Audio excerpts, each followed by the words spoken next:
हरे रामेति कृष्णेति नाम संकीर्तनं सदा लोकक्षेमाय कुर्वन्तं प्रेमिकं सद्गुरुं भजे। जय बोलो श्री प्रेमिकेंद्र सद्गुरुनाथ महाराज की जय। सर्व संतनों की जय। ராதே கிருஷ்ணா சகீஸ். இன்றைய தினம் மீராவனுடைய சரித்திரம் 9வது பாகத்தில் இருக்கும். இப்போ மீராட்சிக்கு 5வது கிருப்பை ஏற்பட போகிறது. சந்துக்கள் கிட்டேருந்து மீராவுக்கு ஒரு தகுந்த தீக்ஷா குரு அமையப்பெற போகிறது. ஒரு நாளைக்கு மகளில் அந்த பால்கனியில் அமர்ந்துட்டுருக்கா. அப்போ நிறைய சாதுக்கள் சந்துக்கள் இவெல்லாம் மேட்டாலேருந்து கிளம்பி புஷ்கருக்கு போகிறா. உடனே ஓடி தாத்தா கிட்ட கேட்குறா, தாத்தா தாத்தா ஏன் இன்னைக்கு இவ்வளவு கும்பலாக சந்துக்கள் எங்கே போயின்னு இருக்கா, என்ன விஷயம் அப்படின்னு கேட்டா. இல்லைம்மா நாளைக்கு குரு பூர்ணிமா அப்படின்னோடனே, அதனால் என்ன தாத்தா அப்படின்னோடனே, இல்லைம்மா எல்லா வைஷ்ணவர்களும் குருதேவரை வணங்கி பூஜை செய்வா குரு கிருப்பையை அடையணுன்றதுக்கு. தாத்தா அப்படின்னா எனக்கு யார் குரு தாத்தா அப்படின்னு கேட்டேன். ஏன் நிவர்த்திநாத் பிகாரிதாஸ்ஜி எல்லாம் இருக்காளே உனக்கு தான் குருவா? இல்லை தாத்தா நீங்கள் தான் சொன்னேன் இல்லையா தீக்ஷா குரு அப்படின்னு சொல்லிட்டு.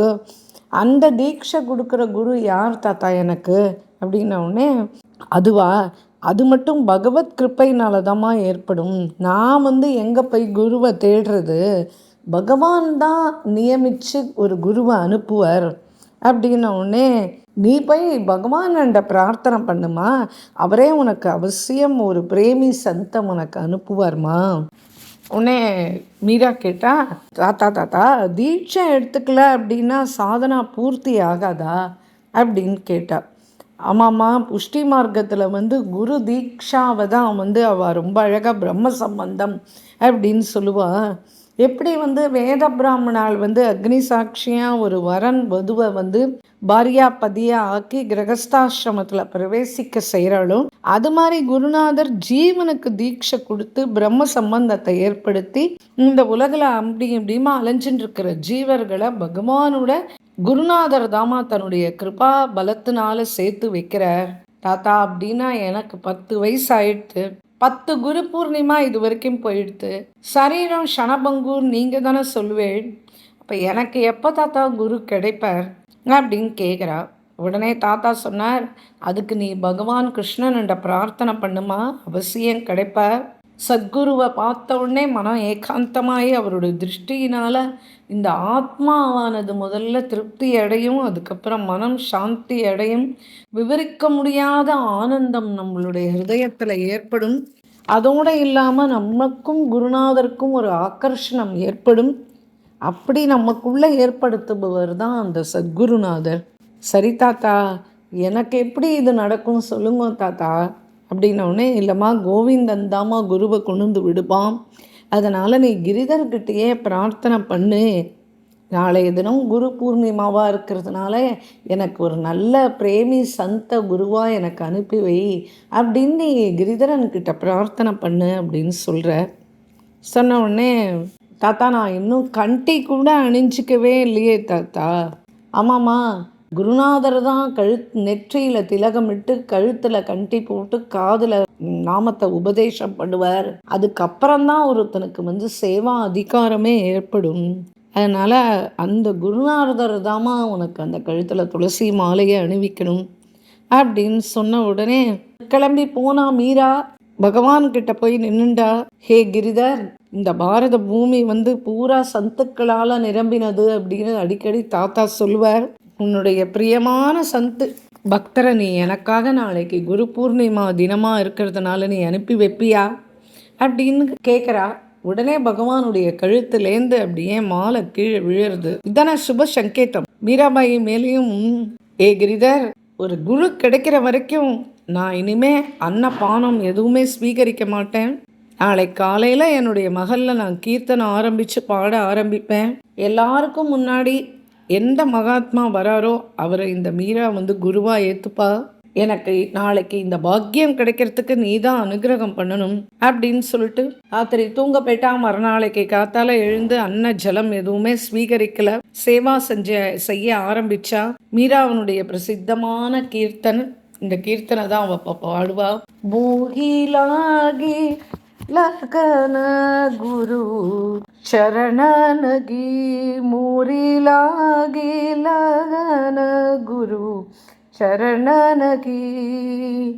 चरण बिना मुझे कछु नहीं पावे, शरण बिना मुझे कछु नहीं पावे। लूट माया सब स्वप्नन की, मोहे लागी लटक गुरु चरणन की।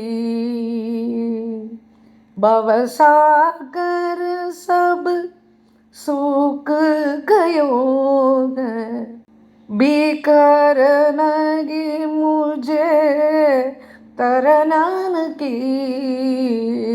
मोहे लागी लटक गुरु चरणन की। मीरा के प्रभु गिरधर नागर, उलटा बई मेरे नयनन की। मोहे लागी लटक சரணன் கீ அப்படின்னு பாடுறா. இப்படி பாட ஆரம்பிக்கிறா, பாடிண்டே இருக்கா மேலே மேலே கீர்த்தனங்கள். ஹே கிரிதர், சூரியாஸ்தமனம் ஆற நேரம் வந்துடுத்தே, என்ன செய்வேன், இது வரைக்கும் இந்த குருநாதரும் என்னை தேடி வரலையே அப்படின்னு அழறான். இப்போது ரெய்தாஸ் அவர் காசியில் வாழறவர், இவர் கிளம்பி மேட்டாக்கு வரார். அப்படி இவர் மேட்டாக்கு அன்றைய தினம் குரு பூர்ணிமா அன்னைக்கு வரணும் அப்படின்னு யார் நிமந்திரணம் பண்ணது? சாக்ஷாத் கிரிதரன் தானே அனுப்பி வைக்கிறான். பக்தி மார்க்கத்தில் தாகம் இருக்கிறவா நீர்நிலையை தேடி போகணும். தாகமாக இருக்காரே, நீர்நிலை தாகமாக இருக்கிறவனை தேடி வராது இல்லையா? இது சம்சாரத்தில் வழக்கு. ஆனால் பக்தி மார்க்கத்தில் இதுவே உல்டா நியமம்.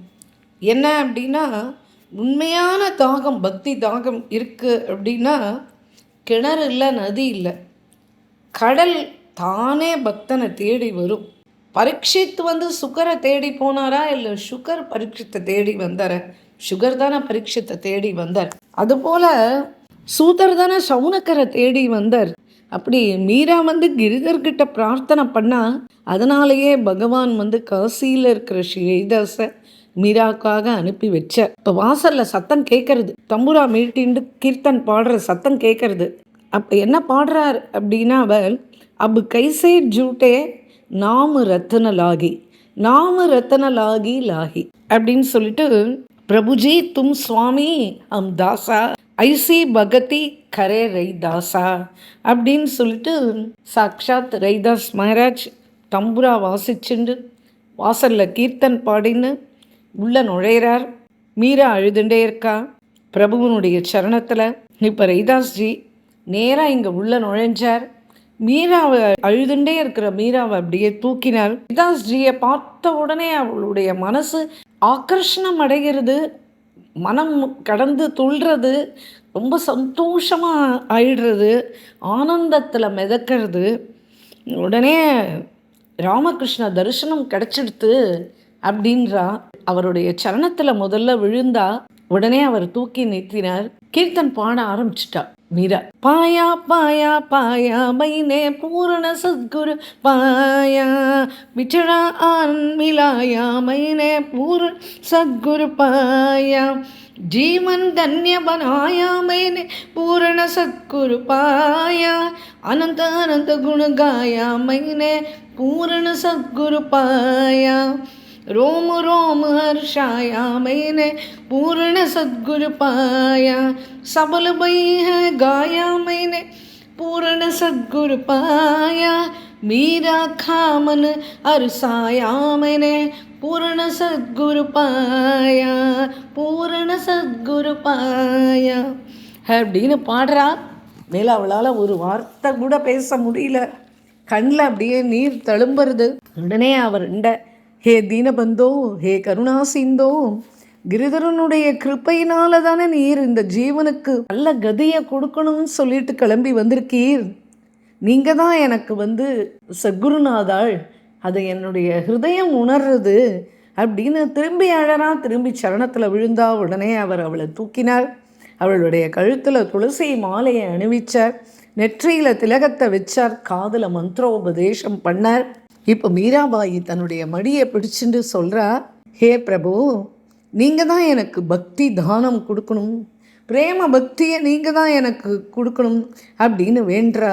அந்த சமயம் ரவிதாஸ் மகாராஜ் சொல்கிறார், அம்மா இந்த ஏழைகிட்ட என்னம்மா இருக்குது, ஒன்றும் இல்லைன்னு இப்படி என்னண்ட கேட்குறியே, என்னண்ட இருக்கிற இந்த பஜனா சக்தி இது பூரா இந்த ஜப மாலையில் தான் இருக்குது. ஏன்னா மகாபுருஷர்களுடைய ஜீவனம் பூரா அவள் பண்ண அந்த பஜனையனுடைய சக்தி அவளுடைய ஜபமாலையில் தான் இருக்கும்.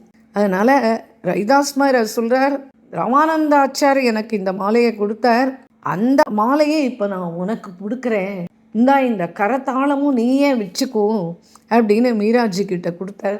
கொடுத்துட்டு இதை ஏழைகிட்ட இதை தவிர வேறு எதுவுமே இல்லைம்மா அப்படின்னு சொல்லிட்டு சொல்கிறார். உடனே மீராஜிக்கு ரொம்ப ரொம்ப அதிக சந்தோஷம். அவளுக்கு என்ன பண்ணுறதுனே தெரியல. தாதாஜி கிட்ட ஓடுறா. அதுக்கப்புறமா அவர் பார்த்த உடனே இவரை உட்கார வச்சு ஆச்சார உபச்சாரம் பண்ணுறார் ரவிதாஸ்ஜி மகாராஜுக்கு.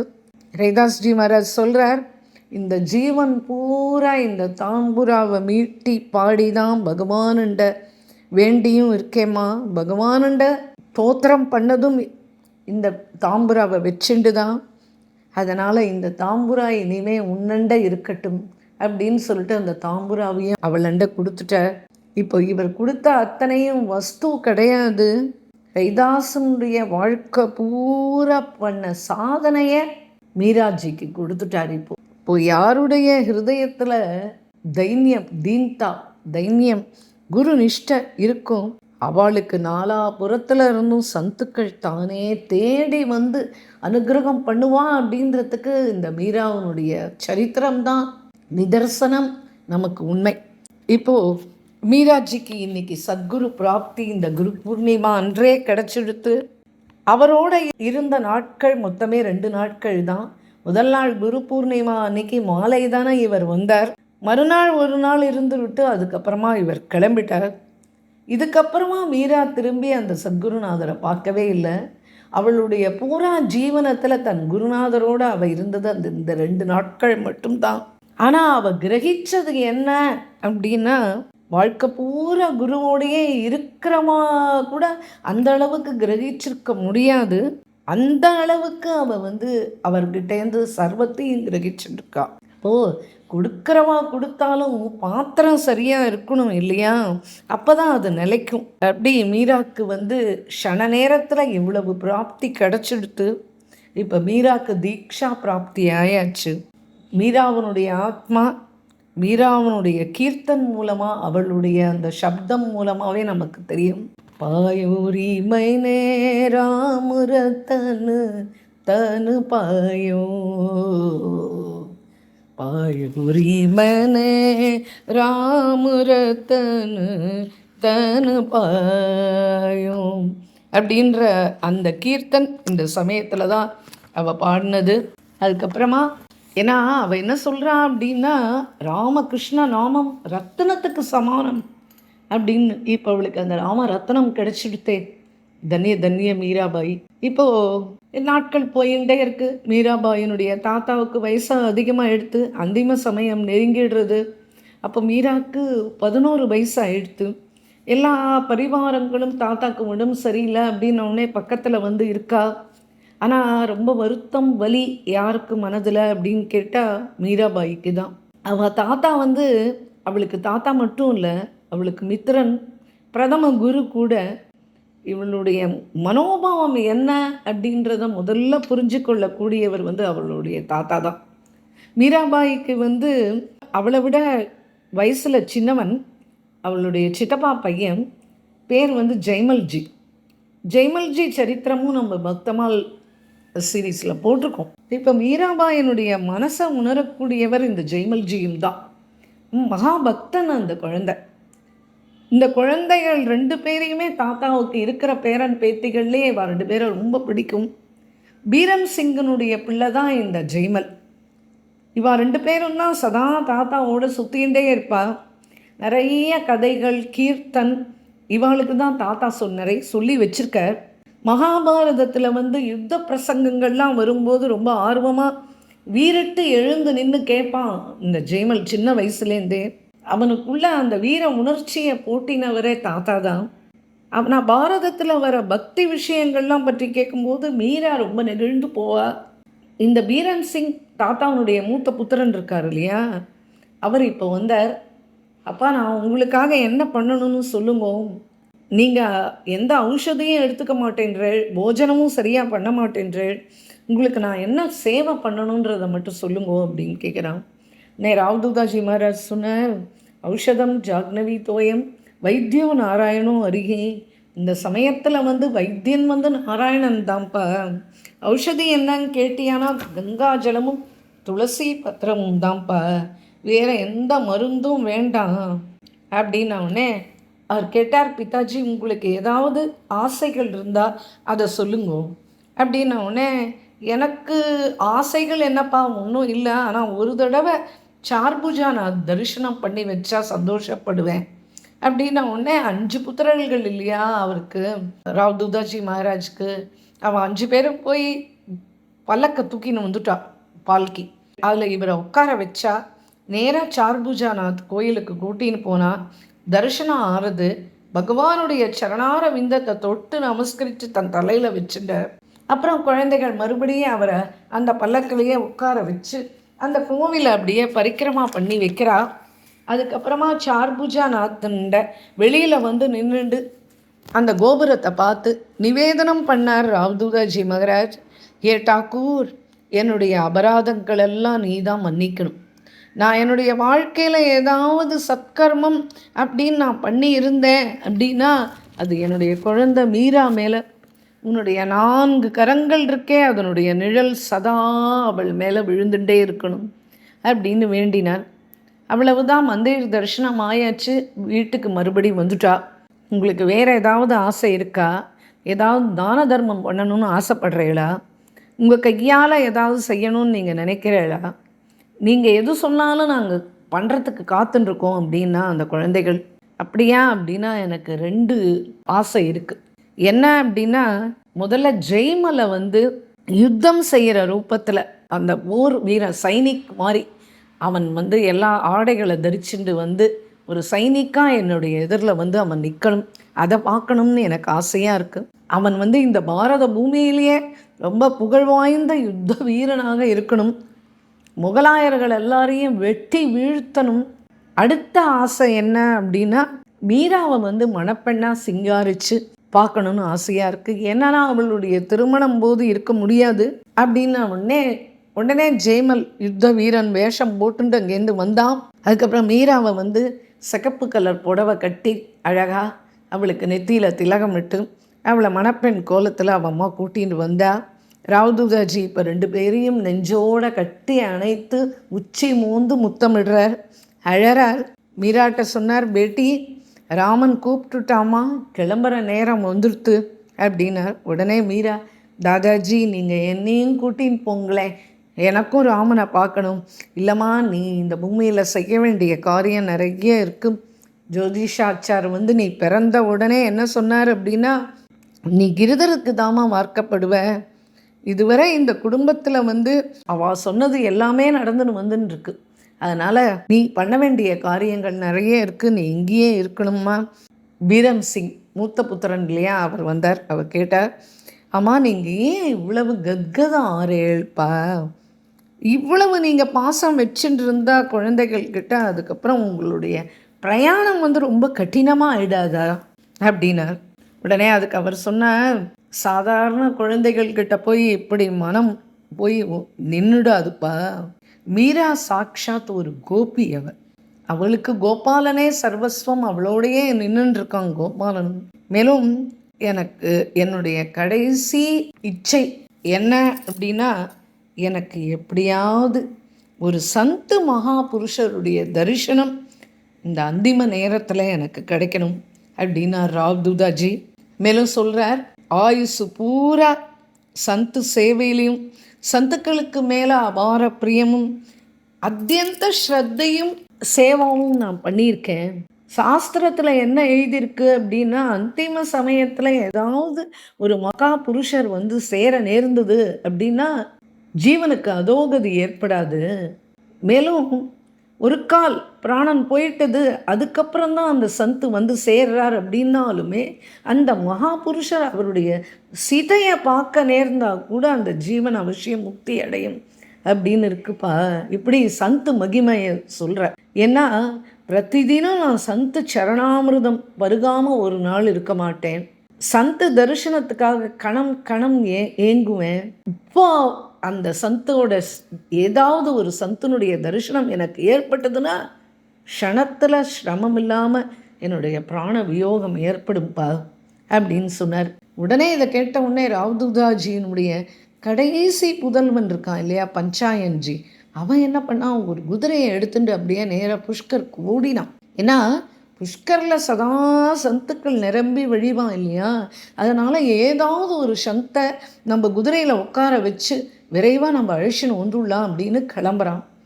பிரத்யக்ஷ சந்து தரிசனம், பாத பிரக்ஷாலன தீர்த்தம், இது ரெண்டும் எப்படியாவது ராவ்தூதாஜிக்கு மகாராஜுக்கு கிடச்சிடணும் அப்படின்னு அந்த எண்ணத்தில் புஷ்கருக்கு ஓடுறார் பஞ்சாயன்ஜி. இப்போது மகளுடைய வாசலில் ராதேஷ்யாம் ராதேஷ்யாம் அப்படின்னு சத்தம் கேட்குறது. ஓ, ஏதோ சந்து வந்துட்டார் போல இருக்கே. ஆஹா, ராதேஷ்யாம் ராதேஷ்யாம்னு பிருந்தாவன பக்தாள் தானே சொல்கிற வழக்கம். அப்போ பிருந்தாவன சந்தே வந்திருக்காரா அப்படின்னு மூடி வந்து கதவை திறந்து பார்க்குறா. ஸ்ரீல கௌடிய திலகம், கையில் மாலாப்பை, சந்து வேஷம், வாயில மகாமந்திர ஜபம். ஹரே ராம ராம ராம் ஹரே ஹரே, ஹரே கிருஷ்ண கிருஷ்ண கிருஷ்ண ஹரே ஹரே அப்படின்னு ஜபம் பண்ணி நிற்கிறார். உடனே எல்லா குழந்தைகளும் ஓடி போய் அவரை வரவேற்று உள்ளே கூட்டிட்டு வரார். ராவ்தூதாஜிக்கு வந்திருக்கிறது யாருன்னு சரியாக புரியல. ஆனால் 2 கையையும் தூக்கி நமஸ்காரம் பண்ணுறார் படுத்துண்டே. இந்த பதித்தனை கரையேற்றணும்னு அந்த சந்து நீங்கள் யார் அப்படின்னு கேட்குறார். நான் அந்திம சமயத்தில் சந்துக்களுடைய தரிசனம் வேணும், என்னுடைய ஜீவன் தன்யமாக ஆகணும் அப்படின்னு ஆசைப்பட்டேன். ஆனால் உடனே என்னுடைய கிரிதரன் அனுப்பிச்சு வச்சுட்டானே உங்களை. ஹே தேவா, உங்களுடைய பெயர் தான் என்ன? உடனே அவர் சொன்னார், மகாராஜ், என் பெயர் சைத்தன்யதாஸ். அப்படியா, நீங்கள் யாருடைய கிருபா பாத்திரம் அப்படின்னு கேட்குறார் ராவ்தூதாஜி மகாராஜ். அதுக்கு அவர் சொன்னார், நான் சாமானிய மகாத்மாவனுடைய கிருபா பாத்திரம் இல்லை, நான் சாக்ஷாத் ஸ்ரீகிருஷ்ண அவதாரம் ஸ்ரீகிருஷ்ண சைத்தன்ய மகாபிரபுவனுடைய கிருபா பாத்திரம். அரே மகாபிரபுஜியா, நானும் தரிசனம் செய்யணும்னு நினச்சேன். நாளைக்கு போகலாம், இன்றைக்கி போகலாம், 2 நாள் கழித்து போகலாம், 2 மாதம் கழித்து போகலாம், அன்றைக்கி போகலாம், இன்றைக்கி போகலான்னு தள்ளி வச்சேன். கடைசியில் காலனுடைய அழைப்பும் எனக்கு வந்துடுத்து. சைத்தன்ய மகாபிரபு பூலோகத்தில் இருக்கிற நேரம். ஆனால் இந்த ராவ்தூதாஜிக்கு அந்த குடுப்பனை வாய்க்கலையே அப்படின்னு கண்ணீர் வடித்தார். சரி, இப்போ அவர் எங்கே இருக்கார் அப்படின்னு கேட்டார். அப்புறம் கேட்குறார், அவர் சாக்ஷாத் பகவானுடைய அவதாரம் இல்லையா அப்படின்னு கேட்குறார். உடனே சைத்தன்யதாஸ் பேச ஆரம்பித்தார். மகாராஜ், பார்த்தாதான் அவருடைய மகிமை என்னன்னு உங்களுக்கு புரியும். மாதா பத்னி எல்லாரையும் விட்டுட்டு சந்நியாசம் பெற்றுண்டு ஜெகநாதபுரியில் இருக்கார். 2 வருஷம் நடுவில் தட்சிண யாத்திரை போனார். அப்போது எனக்கு அவருடைய கிருபை ஏற்பட்டது.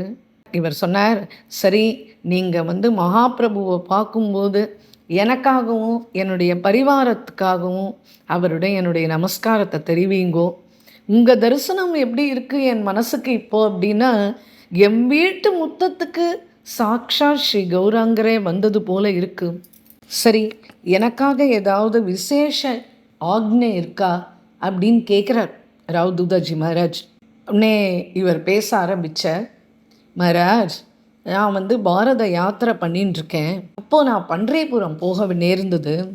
பன்றையபுரத்தில் கேசவானந்துன்ற சன்னியாசியை நான் காண கிடைக்க பெற்றேன். அச்சா, கேசவானந்த்ஜியா, அவரை நீங்கள் பார்த்தேடா? இந்த குடிசைக்கு அவர் ரொம்ப நாள் தங்கி இருந்திருக்கார் அப்படின்னு சொல்கிறார். ராவ் தூதாஜி மகராஜ், அப்படியா, சரி. நான் அவரை சந்தித்த போது அவர் என்னை கேட்டார், அடுத்தது நீ எங்கே போக போகிற அப்படின்னு என்னை பார்த்து கேட்டார். நான் சொன்னேன், நான் புஷ்கர் தான் அடுத்தது போகிறேன் அப்படின்னு.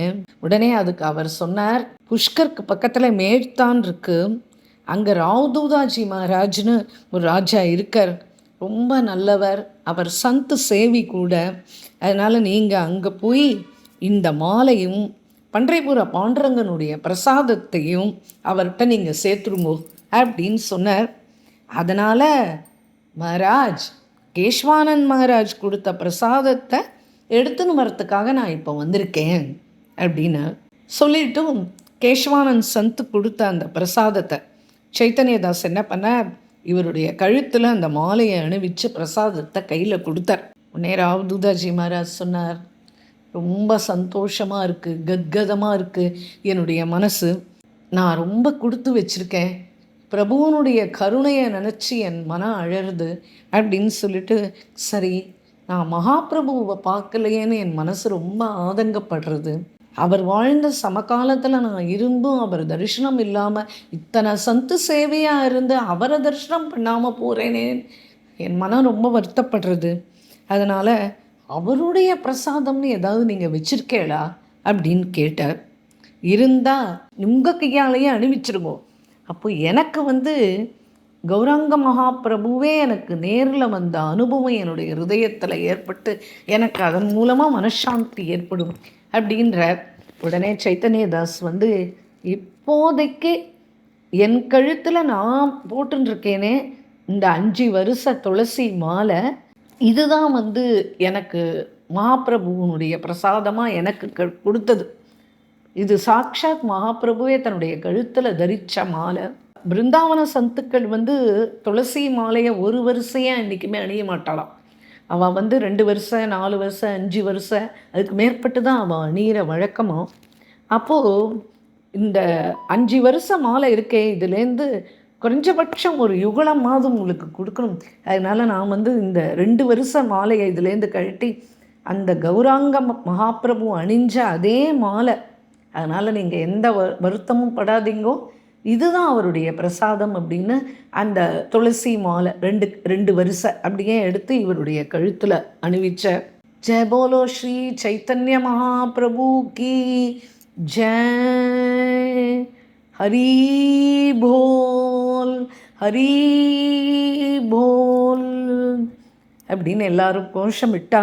ஹே கௌர், நான் உங்களை நேரில் தரிசனம் பண்ணாட்டாலும் கிளம்புறதுக்குள்ள என்னுடைய பிரணாமத்தை நீங்கள் ஏற்றுண்டு உங்களுடைய பிரசாதத்தையும் எனக்கு அனுகிரகிச்சீளே, தன்யவாதம் தன்யவாதம் அப்படின்னு தன்னுடைய தன்யவாதத்தை தெரிவிச்சுக்கிறார். இதெல்லாத்தையும் குழந்தை மீரா கேட்டுட்டே இருக்கா. சரி, நாமும் அவசியம் கௌராங்க மகாபிரபுவை சந்திக்கணும்னு அப்போ சங்கல்பம் பண்ணிண்டா. தாத்தாவை பார்த்தா, பேட்டி நான் ரொம்ப திருப்தி ஆயிட்டேம்மா அப்படின்னார். அதுக்கடுத்து புத்திரர்களை பார்த்தார் ராவ் தூதாஜி மகாராஜ். நீங்கள் எல்லோரும் இப்போ கொஞ்சம் தள்ளி நின்றுக்கோங்க, இதுக்கு மேலே நான் உங்கள் யார்கிட்டையும் பேச வேண்டியது எனக்கு எதுவும் இல்லை, நான் கிளம்ப தயாராகிட்டேன் அப்படின்னு சொல்லிட்டு குழந்தை மீரா கிட்ட சொன்னார். அம்மா, நீ என் பக்கத்தில் இரு, தாத்தாக்காக நீ ஒரே ஒரு கீர்த்தன் பாட மாட்டியா? கிளம்பும்போது உன்னுடைய கீர்த்தனை கேட்டுண்டே நான் கிளம்பி போயிடுவேன் அப்படின்னு சொன்னார். உடனே அந்த குழந்தை பாட ஆரம்பிச்சுது. இத்துனா தோ கருணா பியாரே, जब प्राण तन से निकलने, गोविंद नाम लेकर, श्री कृष्ण नाम लेकर அப்படின்னு சொல்லிட்டு ரொம்ப அழகாக பாடுறது. ராதே கோவிந்தா ராதே கோவிந்தா ராதே கோவிந்தா ராதே கோவிந்தான்னு கையை தட்டி பஜனை பண்ணுறது அழகாக தாத்தாக்காக. மீராபாயை கீர்த்தன் பாடி முடிக்கல, அதுக்குள்ளே ராவ் தூதாஜியினுடைய சரீரம் சாஞ்செடுத்து. ஆனால் அவருடைய அந்திம சப்தம் என்ன தெரியுமா, ரொம்ப ரொம்ப ஆச்சரியமாக இருக்குது. அவருடைய வாயிலேருந்து பூவா கொட்டுறதே, பிரபு வராரே பூவாக கொட்டுறது, பிரபு வரார் பிரபு வரார் அப்படின்னு சொல்லிகிட்டே அப்படியே அமைதியாக அப்படியே பிராணன் அடங்கிடுத்தோம். இப்போ எல்லாரும் அழறா. எல்லாரையும் விட அதிக கஷ்டம் யாருக்கு அப்படின்னா அந்த குழந்தை மீராக்கு தான். இப்போ சம்ஸ்காரம்லாம் முடிஞ்சிடுத்து. அதுக்கப்புறமா யஜ்ஞங்கள்லாம் நடந்து சூத்தக நிவர்த்தியும் ஆச்சு. இப்போ அடுத்தது மீராபாயினுடைய வீட்டில் ஒரே பேச்சு தான். என்ன அப்படின்னா, ராவ்தூதாஜி இருந்த வரைக்கும் இந்த விவாக சர்ச்சையே கிடையாது.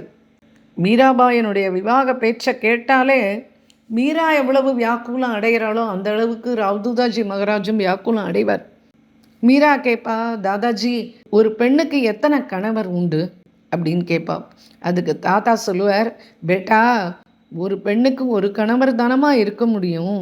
ஏன்னா சந்தானம் நல்லா அமையணும் அப்படின்னா ரத்தம் சுத்தமாக இருக்க வேண்டாமா அப்படின்னு சொல்லிட்டு இதெல்லாம் பெண்களுக்காக கவனத்தில் கொள்ள வேண்டியது அப்படின்றார் மகராஜ். மீரா அதனால்தான் தாத்தா கேட்குறேன், எனக்கு கிரிதர் தான் பதி தாத்தா.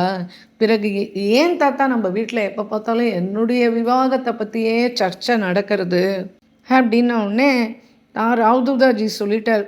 எல்லா பரிவாரங்களையும் தன்னுடைய மொத்த பரிவாரத்தையும் கூப்பிட்டார். சொன்னார், நான் சொல்கிறத கேளுங்கோ, அவளுடைய ஜீவனத்தை பற்றி நீங்கள் யாரும் கவலைப்படாதீங்களோ, சாக்ஷாத் கிரிதரே அதுக்கு பொறுப்பு எடுத்து நடத்துவார். இந்த சர்ச்சை நான் இருக்கிற வரைக்கும் தயவு செய்து இந்த வீட்டில் செய்யக்கூடாது. அவள் துக்கப்படுறதை என்னால் பார்க்கவும் முடியாது அப்படின்னு சொல்லிட்டு, அதனாலேயே அவர் இருந்த வரைக்கும் இவளுடைய திருமண பேச்சை எடுக்கலை. ஆனால் இப்போது ராவ்தூதாஜி மறைஞ்சு ஒரு வருஷம் கூட ஆகலை. இப்போது மீராவுடைய மாதா ஜாலிபாய் அவள் என்ன சொல்கிறா, இவளுடைய திருமணத்தை நினச்சி ரொம்ப வேதனை அடைவா, ரொம்ப துக்கப்படுவா. அடிக்கடி தன்னுடைய கணவர்கிட்ட சொல்லுவா, மகாராஜ் மீராவை பாருங்கோ, 14 வயசு ஆயிடுத்து. சாதாரணமாக நம்ம குடும்பங்களில் 9-10 வயசுக்குள்ளே திருமணம் ஆகிடும். உங்களுக்கு இதை பற்றி கவலையே இல்லையா? அவள் தாத்தா அவளுக்கு நிறைய இடம் கொடுத்துட்டார். அவர் சொல்லி வச்சுட்டு போன சங்கீதம், நாட்டியம், வாழ்வீச்சு, குதிரை சவாரி இதெல்லாம் என் மாமியார் வீட்டுக்கு போகிறதுக்கு தேவையில்லை. மாமியார் வீட்டுக்கு போனால் பதி சேவா, வீட்டு காரியங்கள் அதெல்லாம் தான் கவனிக்கணும். உடனே அவர் சொன்னார், ஜாலிபாயினுடைய கணவர் மீராவனுடைய அப்பா சொன்னார், இந்த பாருமா, இதெல்லாம் நீ என்னென்ன சொல்லக்கூடாது, அவளோ பெண் குழந்தை, அதனால் நீ தான் எடுத்து சொல்லி மீராவுக்கு புரிய வைக்கணும். நான் போய் இதெல்லாம் சொல்ல முடியுமா? இது ஒரு தாயோட கடமைமா. பெண் குழந்தையை எடுத்துன்னு வர வேண்டியது தாயோட கடமை அப்படின்னா உடனே அவன் அம்மா சொன்னால், அது சரி, நான் அவளை போனால் எங்கே சந்திக்க முடியறது? நான் போகிறச்செல்லாம் அந்த சம்பா தாதி என்ன தெரியுமா சொல்கிறா, மீரா டாக்கூர் சேவையில் இருக்கா, அவளை இப்போ சந்திக்க முடியாது. மீரா இப்போ போகு தயாரிச்சுன்னு இருக்கா, அவள் யாரோடையும் பேச மாட்டா. மீரா ஜபம் பண்ணின்னு இருக்கா, மீரா கீர்த்தன் பாடின்னு இருக்கா. இப்படி காலையிலேருந்து சாயங்காலம் வரைக்கும் அவளுக்கு ஓய்வே கிடையாது. அப்புறம் அதுக்கப்புறம் போனான்னா தன்னை மறந்து என்னவோ பாடிண்டே இருக்கா. நான் என்ன தான் பண்ணுவேன்? பகல் அந்த ஒரு பித்தளை மூர்த்தியை கட்டிண்டு சதா அழறா அப்படின்னு அவன் அம்மா புலம்பிண்டே இருக்கா. உடனே அவர் சொன்னார், சரி வா, இப்போ நம்ம 2 பேருமே சேர்ந்து போவோம், போய் கேட்போம் வா அப்படின்னு 2 பேருமா பெற்றோர் கிளம்பி போகிறா மீராவை சந்திக்கிறதுக்கு. ஏன்னா மீராவுக்குன்னு தனி கோயில் கட்டி கொடுத்துருக்காரு அவ தாத்தாக்கு. பேர் ஷாம் குஞ்ச் அப்படின்னு பேர் அந்த கோயிலுக்கு பேர். அது எப்படி இருக்கும் அப்படின்னா, ஒரு பெரிய பூங்கா மாதிரி இருக்கும். அந்த பூங்காவுக்கு நடுவில் தான் அந்த கோயில். அந்த அந்த இடமே ரொம்ப அற்புதமாக அழகாக இருக்குமா. மீரா அங்கேயே தான் தங்குறா. அவளுடைய சக்கிகளும் தங்குவா. அவளுக்கு 3-4 சக்கி உண்டு. முதல் சக்கி சம்பா சக்கி தான். அவள் யார் அப்படின்னா, ராதாவனுடைய அஷ்ட சக்கியில் சம்பக்கலத்தான்னு ஒரு சக்கி இருந்தா இல்லையா, பூர்வஜன்ம விருத்தாந்தத்தில் வருவோம். அவளை பற்றி பார்ட் 1 கொடுத்துருப்போம், மீராவனுடைய பார்ட் 1. அந்த சம்பா சக்கி அவள் சம்பா தாசி அப்படின்ற பேரில் இந்த ஜென்மம் எடுத்து மீராவுடைய வாழ்ந்துன்னு வந்துட்டுருக்கா. மீராஜிக்கு அதிக கிருஷ்ண விரகம் ஏற்பட்டு அவள் நிலைமை தவறி அப்படியே அழுது ரொம்ப ஏங்கும்போது அந்த சமயத்தில் இந்த சம்பா சக்கியினால தான் அவளை சமாளிக்க முடியும். வேறு யாராலையும் அவளை சமாளிக்க முடியாது. மற்றொரு தாசி, அவளுடைய பேர் கேசர். இன்னொரு தாசி உண்டு மிதுலா, அவளை தாய்மா அப்படின்னு சொல்லி கூப்பிடுவா, சிற்றனை. இவனும் மீராவுடைய தான் இருப்பாள். இன்னொரு சமேலின்னு ஒரு தாசி உண்டு. இப்படி 4 முக்கிய தாசிகள் அவளுக்கு. ஒரு நாளைக்கு அவள் அம்மா அங்கே போனா. அப்போ மீரா வந்து கிரிதரனுக்கு ஆடை அணிவிச்சுன்னு போஷாக்கு அதை அணிவிச்சுன்னு இருந்தா. உடனே மீரா அப்படின்னு கூப்பிட்டா. உடனே மீரா திரும்பி பார்த்தா. எவ்வளவு அழகு, எவ்வளவு சௌந்தரியம்! சதா இந்த ஷாம் சுந்தரோடையே நாள் பூரா கழிக்கிற உன் வயசு பெண்ணுக்கு எல்லாருக்கும் திருமணம் ஆயிடுத்து நம்ம குடும்பத்தில். இப்படியே இங்கேயே நீ இருந்துட முடியுமா சொல்லு? நீ திருமணமாகி புக்காம் போக வேண்டாமா? நீ போய் இன்னொருத்தராத்துல வாழ வேண்டியவள் இல்லையா? சதா கீர்த்தன் ஜபம் சேவா அப்படின்னு இருந்தா உன்னை யாரு தான் கல்யாணம் பண்ணிக்க விரும்புவா? மாமியார் நாத்தனார் மச்சினார் எல்லாரையும் திருப்தி பண்ண வேண்டாமா? 4 பேரோட பழக தெரிய வேணாமா? ஊராரெலாம் என்னை பற்றி என்ன சொல்லுவா? இப்படி ஒரு தாயார் வளர்த்து வச்சிருக்காளேன்னு என்ன தானே சொல்லுவா? அம்மா மீரா, நீ முதல்ல இதுலேருந்து வெளியில் வந்து இந்த வெளி உலகத்தை பாரு. பகல் நீ இங்கேயே இப்படியே கிடந்தானா உன்னுடைய பெரியம்மா, வீட்டுக்கு பெரியவா எல்லாரும் என்னை என்னெல்லாம் கேள்வி கேட்குறான்னு உனக்கு தெரியுமா? நான் அவள் கேள்விகளுக்கெல்லாம் பதில் சொல்ல முடியாமல் தவிக்கிறேம்மா. அவள் சொல்கிறா, இந்த ஜாலிபாய்க்கு ஒரே ஒரு பொண்ணு தான், ஆனால் அந்த ஒரு பொண்ணையே இவளுக்கு ஒழுங்காக வளர்க்க தெரியல அப்படின்னு என்னை சொல்கிறாம்மா. இந்த சமாஜத்தில் இருக்கிறவாள்லாம் பலவிதமாக பேசும்போது எனக்கு முள்ளு குத்தினா மாதிரி வலிக்கிறதுமா. இங்கே வாமா மீரா, என் மடியில் வந்து உட்காந்துக்கோமா. ஏம்மா நீ இப்படி இருக்க? நான் உன்னுடைய அம்மா இல்லையா? நீ என்னை பாருமா, இங்கே பாருமா, அம்மாண்ட நீ பேசுமா.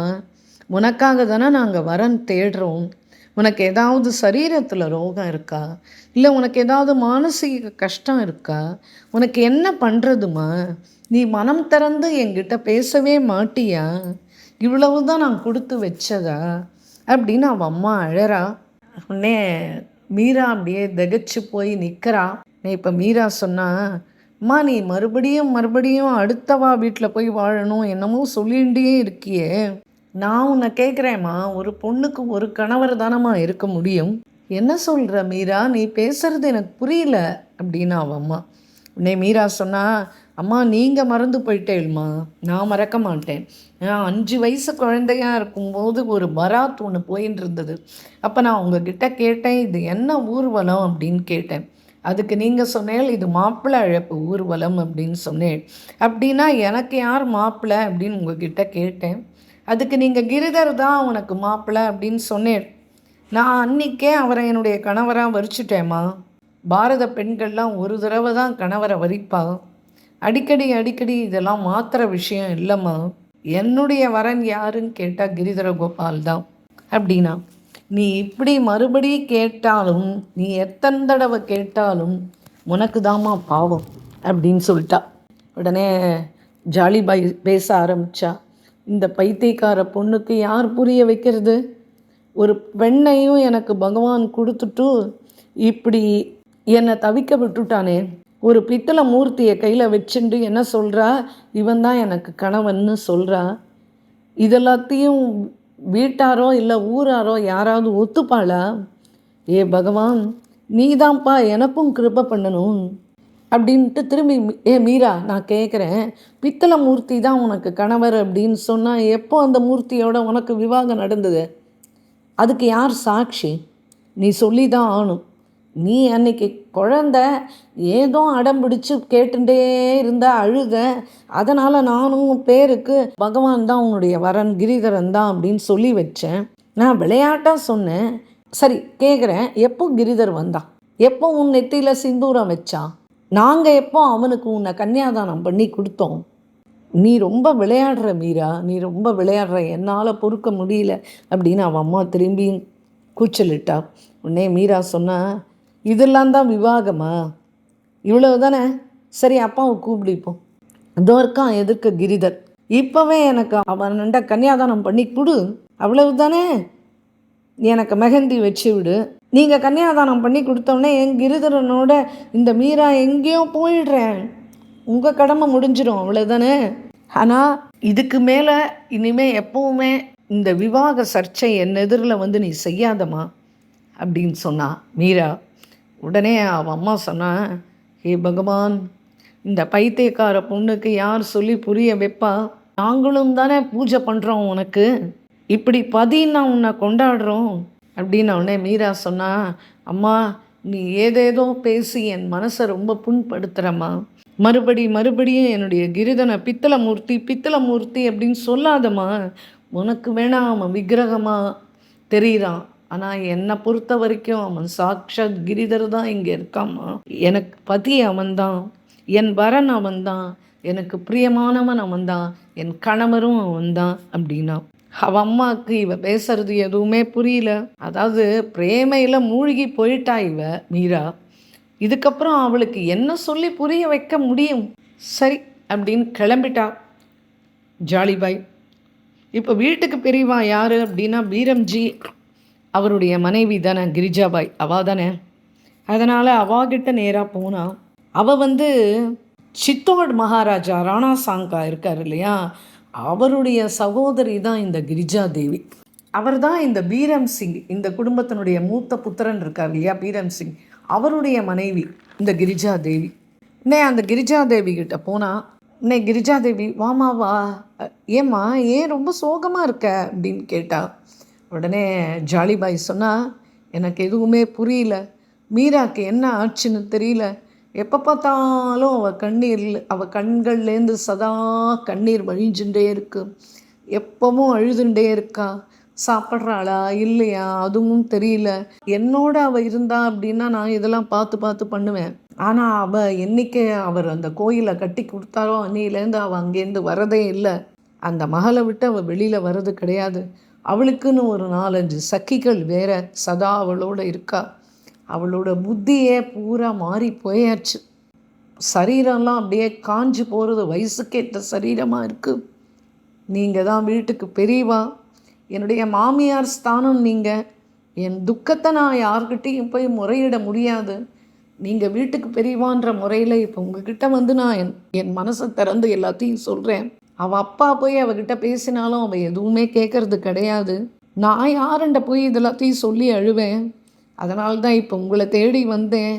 நீங்கள் தான் எனக்கு ஏதாவது ஒரு உபாயம் சொல்லியே ஆகணும் அப்படின்ன உடனே கிரிஜாதேவி சொன்னால், ஏ பீர்குமரி, எனக்கு என்ன தோன்றுறது அப்படின்னா, அவளுக்கு ஏதாவது ரோகம் இருக்கா, சரீரத்தில் ஏதாவது ரோகமா, இல்லை மானசீக ரோகம் ஏதாவது இருக்கா? மீராக்கு மானசீக ரோகம் தான் இருக்க முடியும். நீ ஒன்று பண்ணு, ராஜ வைத்தியரை கூட்டிகிட்டு போ, என்ன ஏதுன்னு அவரை வச்சு தீர்மானிக்கலாம். நம்ம அவருண்ட நல்ல மருந்துகள்லாம் உண்டு. சில பேருக்கெல்லாம் இந்த உன்மாதம்ன்றது ஏற்படும். அப்போ அவன் என்ன பண்ணுவானா, வைத்தியர் சரீர ரோகத்துக்கும் சரி மனோவியாதிக்கும் சரி அவன் மருந்துகள் கொடுத்து அவளை சரி பண்ணிடுவார். மீராவனுடைய நாடியை பார்த்தே அவர் சர்வமும் சொல்லிடுவார். அதனால் அவர் ஏதாவது சொன்னாலும் நம்ம அதுக்கு சமாதானம் தேட முடியும். அதனால் எதுவும் முடியாதுன்றது எதுவுமே கிடையாது, எல்லாமே முடியும். அதனால் நீ முதல்ல நான் சொல்கிறத கேளு, ஒரு ராஜ வைத்தியரை முதல்ல மீராண்ட கூட்டிட்டு போ அப்படின்ன உடனே இப்போ பீர்குமரி ராஜ வைத்தியரை தேடி ஓடுறா. ராஜ வைத்தியரை பார்த்தா, உங்களுக்கு சிரமம் இல்லை அப்படின்னா நீங்கள் மீரா இருக்கிற ஷியாம் குஞ்சுக்கு நீங்கள் வரணும். மீராக்கு என்ன ஆச்சுன்னு புரியல, நீங்கள் தான் நாடி பார்த்து சொல்லணும் அப்படின்னு வைத்தியரை இப்போது பீர்குமரி, அதான் ஜாலிபாய், அவள் மீராவுடைய அந்த ஷியாம் குஞ்சுக்கு கூட்டிகிட்டு வரா. இதுக்கு மேலே என்ன நடந்தது அப்படின்றத நம்ம மேற்கொண்டு அடுத்த எபிசோடில் பார்ப்போம். जय बोलो श्री प्रेमिकेंद्र सद्गुरुनाथ महाराज की जय, सर्व संतनों की जय। राधे कृष्णा।